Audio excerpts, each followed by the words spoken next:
Hey guys, welcome back to another Unfiltered Gamer Kickstarter board game review. Today's game on the tabletop is called Zombie Babies by Honeysuckle Games. Zombie Babies is for 2 to 4 players, approximately 30 to 45 minutes to play, for ages 14 and up. Zombie Babies is simple. You're basically a baby in a little daycare center, or a school, I believe. I think it's a daycare center. And you're trying to save yourself from all the crazy zombie babies who have found their way into the school or become zombies. And you're attempting to slay them along with your I guess, opponents in the game. And the more you score, the more you defeat them, the more points you get. And the more points you get, the higher XP and levels you get, as well as different items you can use along the way to help you defeat the other zombie babies in the little place you're in.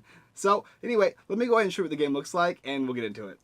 Alright, so here in the orphanage, you start off with one baby hero, and you go ahead and select whatever one you want. Everybody gets one. There's Energetic Edward and Smart Sophia. And in the game, you're also going to get 3 energy per character, as well as 3 hearts, which is health, 2 special cards, and you're going to also set up the quest stack, which is going to include 3 face-up cards, and more for every additional player you include. There's a quest deck, a special card deck, and an item deck, along with your energy and health pool that you can acquire throughout the game. You're also going to be included a reference card, which is going to tell you about questing and battling zombies, as well as the turn order, including dice that are etched in that have different symbols on them, such as courage, intelligence, strength, and bravery. After you've gone ahead and set up the game board just like this, you can begin the game. So when playing Zombie Babies, you're going to get this reference card, which tells you how your turn's going to go. And the first thing you do on your turn is make sure that you have 2 cards in your hand, 2 special cards, so you refill your hand of 2. The next thing you do is you either choose a quest or a zombie on the field, and you choose to try and defeat them, or you can choose to take a nap. Now, you can't nap if the boss is in play, but if the boss isn't in play, you can choose to gain 1 heart or 1 energy and shuffle any of the quest or zombie cards that are face up on the field back into the deck and replace them down. After that, you're going to end your turn and refill the quest cards in the center of the board by just placing them from the quest deck and pass it on. When the boss card is in play, discard all other cards, and the players must fight the boss for a final battle. Alright, well, let me go and show you how a couple turns work. Alright guys, so here we have the game. We're going to start off with a couple player turns. The first we're going to start off with is Energetic Edward. Now the bottom of his card is going to indicate how many dice he gets for each of the different stats, as well as on the left hand side is going to indicate, based on his level, what bonuses he's going to get. So the first thing we're going to do is drop 2 special cards, which we've done that. Then we're going to choose a quest or zombie or nap. We're going to choose to do quest or zombie because we don't need a nap, we have enough. So we're going to choose one of these 3. Let's go ahead and do the escape. This one says screams and banging echo the sound of the nursery. It's not safe in this cot, so it's time to take action and fight back, or maybe just hide. Alright, so now we go ahead and check and see what we need to roll in order to succeed this. Now the first check is going to be this, which is courage, and we're going to look at our character stat, which is 3 courage. So we get to use 3 dice, and we're going to roll them.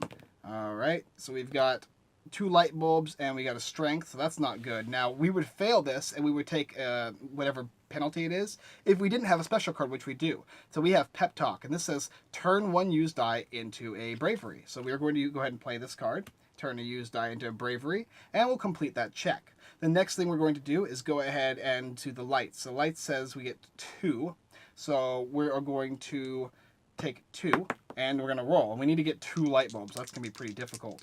Here we go, we roll. Light bulb and a light bulb. Awesome. So we've completed this. Now, if we didn't complete this, or we rolled something else, like maybe 2 bravery, every single damage icon on our card or underneath our card is going to indicate that we can re-roll a die. So we could choose to re-roll a die once with this.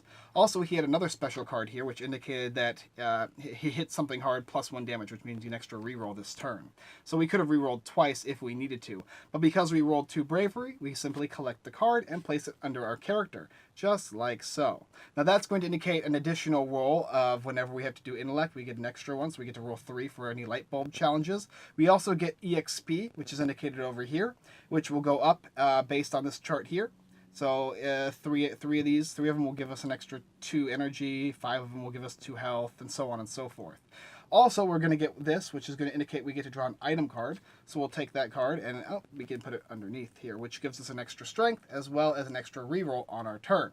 All right, so he's done. He's going to now refill up everything. So we're going to go take a quest card and we're going to put it here. Also note that the bottom card is going to end up have the boss card, and there's tons of different boss cards. And whenever we shuffle this quest deck, if we do, the boss card always stays on bottom, which indicates the end of the game. All right, the next time, we're going to go ahead and go with Smart Sophia now. So we are going to pick a quest. Let's see. How about... this one. This one seems pretty... No. Let's do this one. So this one says floaters. Water is rushing out of the bath, and unfortunately some things, rather unpleasant, are floating closer and closer. You need to safely manage around them. Okay, so the first thing we need to do is check for the bravery. We get 2 die for this. We take it and roll. 1 bravery, and we can re-roll 1 die with our re-roll here. Oh no, we got it. Actually, we just need 1 bravery, so we got that. Now we have to do light bulbs, which we need 2. So we take 4 of these dice here. Come on. Perfect. 3 of them. All right, this is turning out good for us. So we take this, put it underneath. We score an item card. Ooh, what's this? Nice. As well as an extra one. Now we have 6. Whenever we roll a light bulb challenge, we get 6 die, as well as 1 additional EXP. We then refill the quest up with another card, and rinse and repeat, and we keep going back and forth. Now, there are certain things on the board here which will indicate if we actually don't successfully complete a challenge, which is -2 hearts. We would lose 2 hearts if we didn't complete this challenge. Or -1 strength, which is losing a strength card, as well as minusing 1 health. Now, if we ever run out of energy, we're going to have to skip our next turn, and then we get to refill back to 2.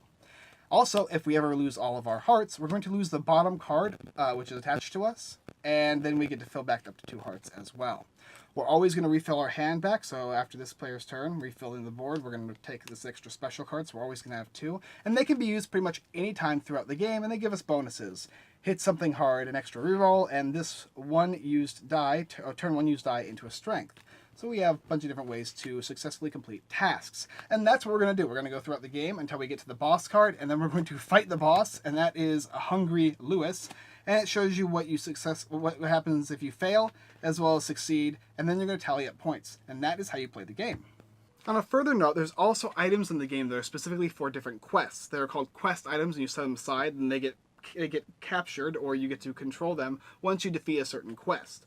And that's basically how you play the game. Once somebody kills that last zombie boss baby, then you're going to score points. And it's very, very easy how you score points. Every single one of the quest cards and certain other item cards are going to give you EXP. They're little stars that have a different numerical value on them. And you add up all of those points, and the person with the most points is the winner. However, if there's a tie, then it's the person who defeated the most zombies throughout the game. They would break the tie. And if not, then you both all shake hands and say, good job, you saved the orphanage or the babysitting center from all the evil zombie babies. And that's how you play the game.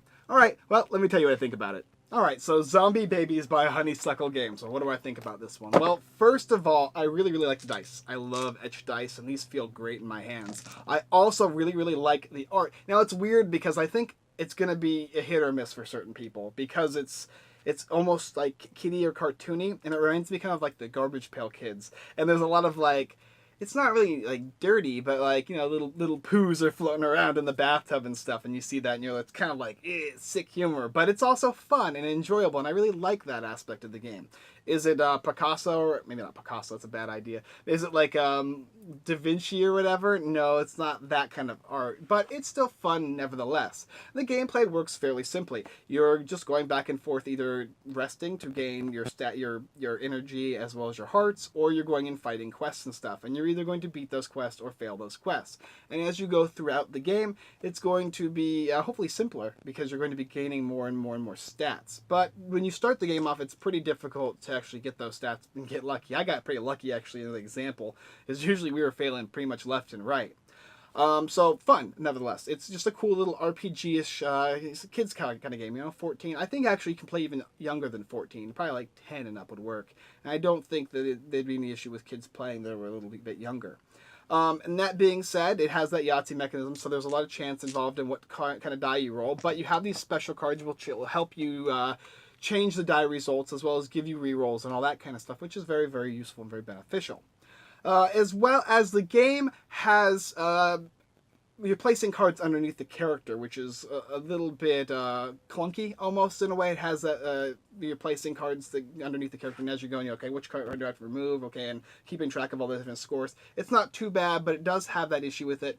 Luckily, there's going to be a couple fixes. This is a prototype copy, and there's going to be, instead of cards like this, you're going to be getting different chits that actually are both double-sided. You're going to be getting hearts as well as energy chits, as well as a couple other chits, and a separate card which indicates your XP and leveling, instead of it being on the character card on the left-hand side for you guys. So it'll be on a separate character card, which should make a bit amount of difference. Overall, though, the game really works, and if you think this game is right for you, you should definitely give it a try, and I enjoyed it. Thanks for watching another Unfiltered Gamer Kickstarter board game review by Zombie Babies by Honeysuckle Games. If you enjoyed this content and you'd like to see more of our videos, go ahead and check out the rest of them here on YouTube. Like, subscribe, and comment. Everything helps, and we appreciate it completely. Also, go ahead and check out our website, unfilteredgamer.com. We got tons of blog posts, giveaways, Kickstarters, and even more. Lists of all this kind of stuff that you can see. All the different campaigns without having to do a Kickstarter and look for them yourself. It's all right there for you, making life very easy.